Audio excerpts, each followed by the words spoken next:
Hey guys, good morning, Creator Mom. Happy Friday.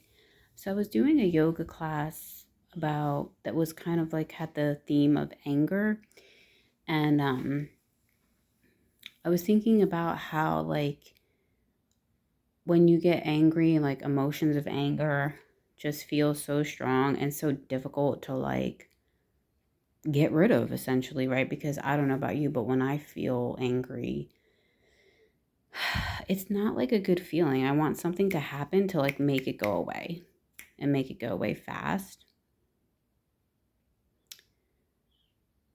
And, you know, actually, it just occurred to me right now that anger could also be a response to trying to get rid of another feeling fast, which is vulnerability. And this is something Melissa West kind of got into a little bit too.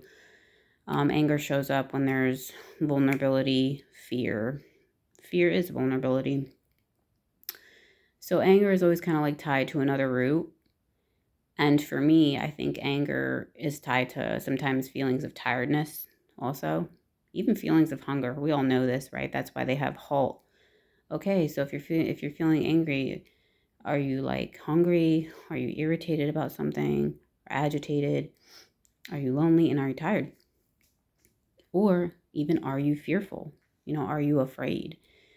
Um So yeah, feeling fearful opens up a level of vulnerability. So then anger shows up, right? Because anger wants everything to go away fast. Whatever is bothering you, let's use anger to make it go away.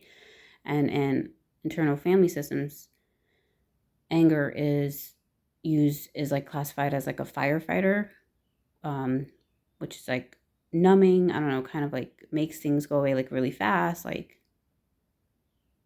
something to help something go away. I don't know. That's how I imagine it, like very quickly.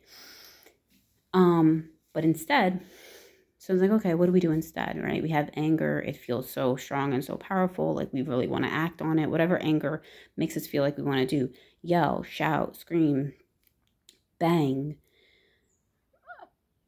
self-harm, even for some people. So what do we do with it then?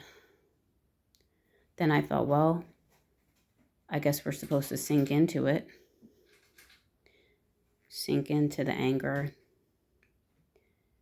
and then be like, okay, anger, why are you here? Or what fear is there? What agitation is happening?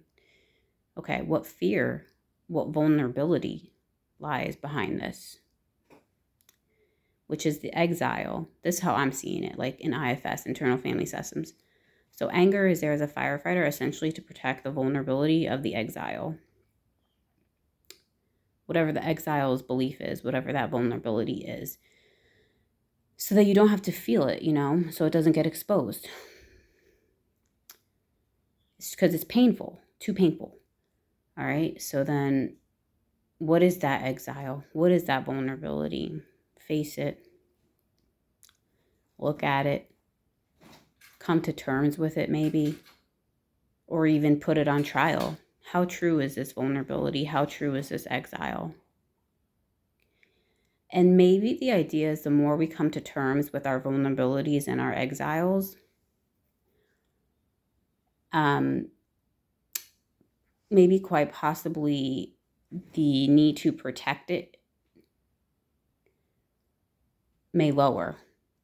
The inflammatory responses we have might subside a little bit, might become less and less the more we discover and look at our fears and vulnerabilities and what they're telling us. I'm thinking something along those lines.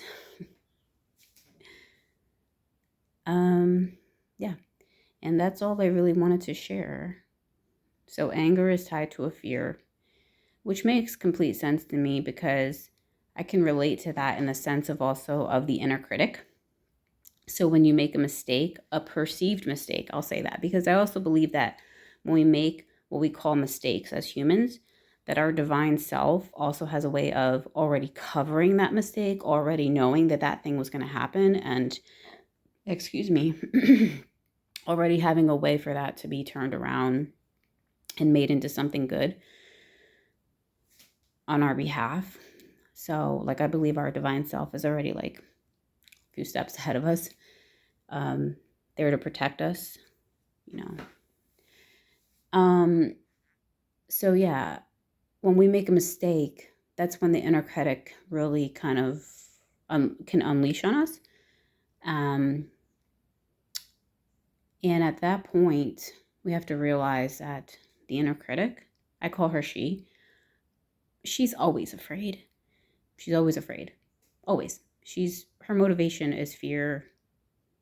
She's afraid of something. So that's why she's so angry and mean to you. Uh, calls you a failure, says all kinds of mean shit about you. But you have a choice when you realize that this is just an inner critic, these are just parts, to say, you know what?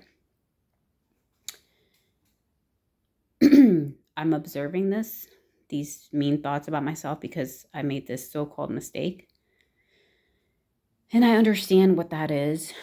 I choose not to come into alignment or come into agreement with my inner critic. Like, I don't know, it's kind of tricky. Like, it's kind of like coming to a place of understanding with the inner critic, being like, yeah, of course, the inner critic is going to say those things. The inner critic is full of fear and afraid, but choosing to come into alignment with how you really want to see and treat yourself. Like, that's, your true self.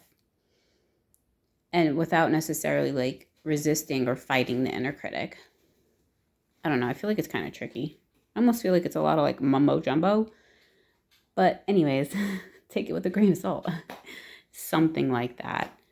Yeah, you kind of just have to like get in there and kind of like figure that out for yourself, about the anger.